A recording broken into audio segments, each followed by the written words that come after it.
Antes de sumergirnos en el episodio de hoy, vale la pena recordarnos los enormes avances políticos y sociales del último siglo que nos permiten mirar atrás y condenar las increíblemente malvadas e inhumanas atrocidades del pasado.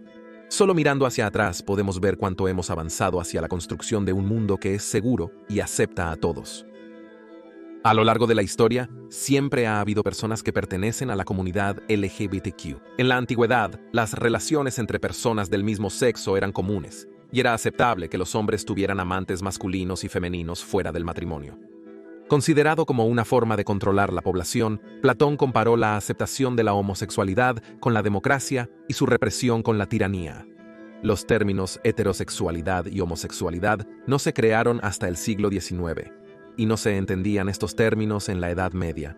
En la Europa medieval, nadie se habría autodenominado o a otros como gay, homosexual, heterosexual, lesbiana, transgénero o bisexual. Solo existía lo normal y lo que consideraban comportamiento sexual anormal, y lo que era normal lo decidía la Iglesia cristiana en ese momento. En su mayoría, no hay muchos recursos históricos durante la Edad Media sobre las relaciones entre mujeres del mismo sexo, aunque cualquier tipo de sexo que no resultara en concepción se conocía como sodomía. De hecho, la Iglesia era antagonista a cualquier forma de expresión sexual. Retrocedamos en el tiempo y analicemos la homosexualidad. Bienvenido a la locura medieval.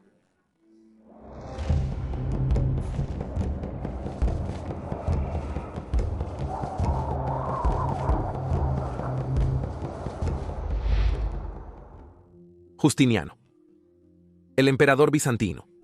Justiniano, que gobernó durante el siglo VI, tenía un intenso desagrado por la homosexualidad y, como consecuencia, promulgó muchas leyes. Declaró que, cito, ciertos hombres fueron apresados por las lujurias más vergonzosas y actos contrarios a la naturaleza.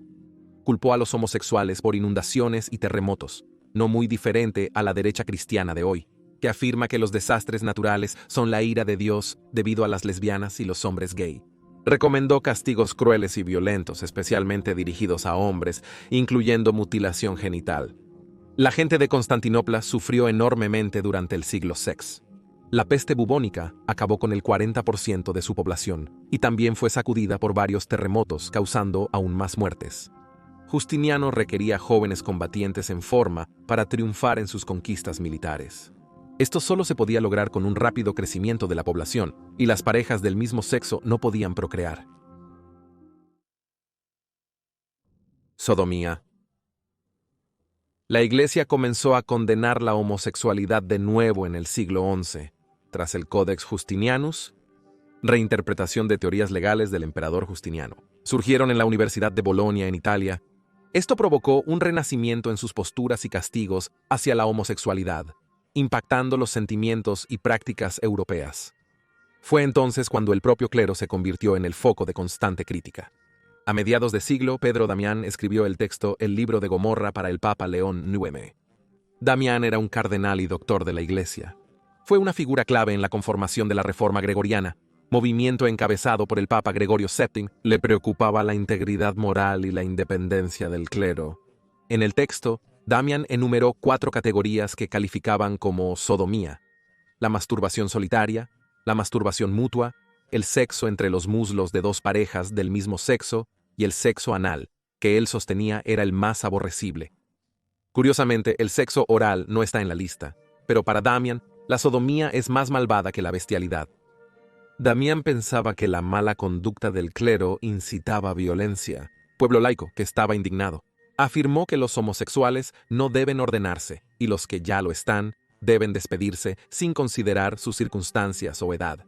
Pese a que el Papa Leo respaldaba el celibato clerical y la condena de todos los vicios, rechazó la exclusión de clérigos salvo que cometieran delitos de manera reiterada durante un extenso periodo. Anselmo de Canterbury convocó al Concilio de Londres en 1102. La Reforma Gregoriana comenzó, prohibiendo el matrimonio, la embriaguez y la fornicación a todos los ordenados sagrados. El Consejo condenó la sodomía, dictaminando que clérigos culpables debían ser degradados. Probablemente el intento de imponer el celibato en el mundo clerical contribuyó al desarrollo y fomento de la repulsión hacia los actos homosexuales. Y en consecuencia, los conflictos emocionales causados por el celibato forzado resultaron en una ira ilógica hacia la homosexualidad entre la gente. Claro, el dinero siempre fue parte. La iglesia enriquecía y la lealtad de un sacerdote casado se dividiría entre la iglesia y su gente. A su muerte, era más probable que un clérigo dejara cualquier dinero y propiedad que poseyera a su esposa e hijos sobrevivientes, en lugar de legarlo a la iglesia. En la Tierra Santa, el Consejo de Nablus, encabezado por el rey Baldwin II y Guormando patriarca de Jerusalén, instauró un derecho canónico sancionador de la sodomía. Aparecieron primero en la ley medieval. El Canon 8 dictaba que los sodomitas adultos, tanto activos como pasivos, debían ser quemados en la hoguera. Si el sujeto pasivo era anciano o soltero, debían ser quemados. El Canon 9 dicta que si son niños, solo la parte activa debería ser quemada y la pasiva arrepentirse. Conforme al Canon 11, un sodomita arrepentido puede evitar el castigo, pero si reincide, aunque se arrepienta, será exiliado. La mística cristiana y polímata Hildegard de Bingen, quien nació 7 años después de la muerte de San Pedro Damián, afirmó ver visiones y las registró en una obra ilustrada conocida como Sibius. En el segundo libro, menciona cómo Dios castiga a los sodomitas. Condenó las relaciones sexuales entre mujeres diciendo, cito, «Una mujer que adopta formas diabólicas y juega un papel masculino al unirse con otra mujer es muy vil a mi vista, y también lo es ella que se somete a tal en esta mala acción». Más tarde, en el siglo XIII, el fraile dominico y teólogo Tomás de Aquino fue un defensor de la ley natural, creyendo que es a través del acto sexual que se crea nueva vida, y esto es imposible en una relación del mismo sexo. Consideraba la homosexualidad un vicio antinatural. Es un vicio y pecado, superado solo por la bestialidad, y las enseñanzas de Aquino tuvieron gran influencia en la Iglesia Católica. Su principal preocupación era el riesgo de desviación social, en este caso, la homosexualidad, hombres teniendo relaciones sexuales con hombres, por lo que fueron condenados y perseguidos por tener hábitos depravados.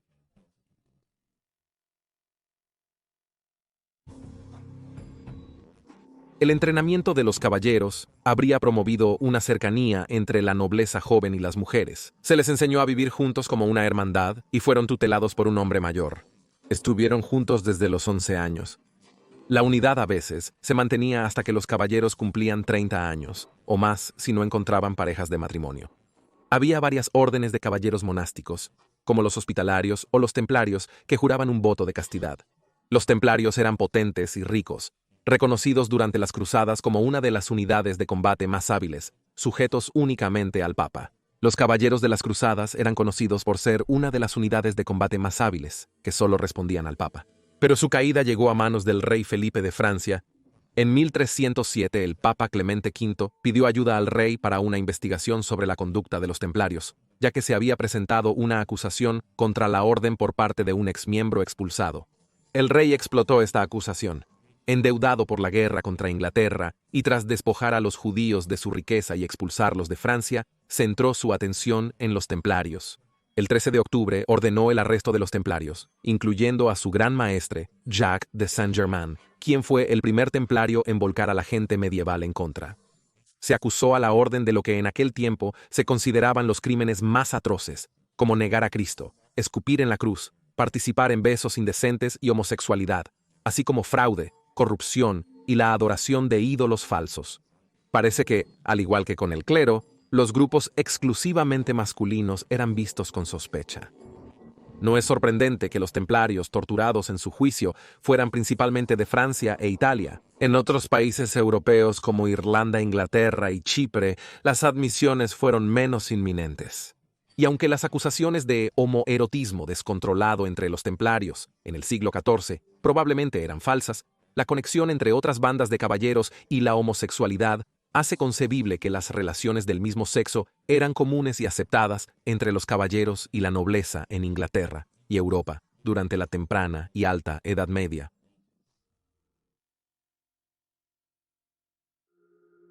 Persecución.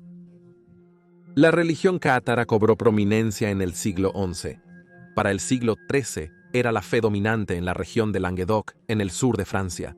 Los cátaros eran vegetarianos, creían en la igualdad de género, llevaban vidas austeras y no tenían problema con la eutanasia, la anticoncepción o la homosexualidad. Claro, la Iglesia Católica consideró estas enseñanzas como sacrílegas. Esto llevó a sus perseguidores a acusarlos de cometer sodomía, En 1208, el Papa Inocencio XVI fue condenado a 12 años de prisión. El Papa Inocencio III ordenó una cruzada contra ellos. Durante décadas de persecución, miles de cátaros de toda Europa fueron masacrados por espada o quemas masivas, sin importar rango, edad o sexo.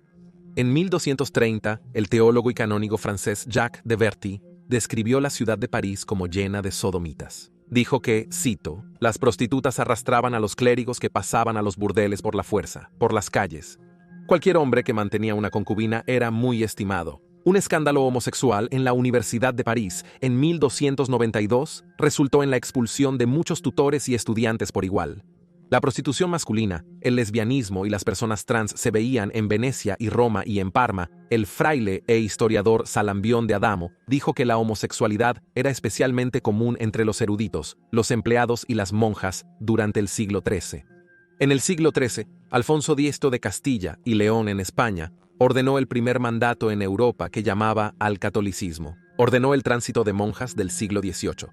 Inicialmente, en Europa, las monjas del siglo XV eran las más aceptadas, pero al final del siglo XV, las del XVIII eran las más adecuadas. Se podría decir que la brutalidad de estos castigos para los homosexuales no estaba fuera de proporción con los que se daban por lo que se veían como otras ofensas ante Dios en ese momento. Era común que se amputaran miembros por transgresiones como el adulterio y la blasfemia. Francia criminalizó el sexo homosexual en 1206. La pena por asesinato de primer grado era la castración, delito, y la amputación de los senos o el pene por una segunda transgresión. Un tercero justificaba ser quemado. Una década después, Luis IX hizo del sexo anal un delito capital, punible con la quema. En 1292, en la actual Bélgica, se realizó la primera ejecución en Europa Occidental a 2 hombres por sexo entre personas del mismo sexo. Y en 1432, Florencia se convirtió en la primera ciudad europea en establecer un tribunal especial para procesar delitos de sodomía. Durante los siguientes 70 años, los oficiales de los caballeros acusaron a más de 10.000 hombres y niños, condenando al menos a 2.000, que evitaron castigos adicionales pagando una multa. Solo podemos estar agradecidos de que hoy, enormes movimientos políticos han revertido la mayoría de estas leyes opresivas en gran parte del mundo. Pero es importante mirar atrás y estudiar estas malvadas acciones de la época. Muchas gracias por ver este episodio de Locura Medieval. Espero te gustara. Suscríbete para más videos. Lanzamos semanalmente. Nos vemos en el próximo. ¡Saludos!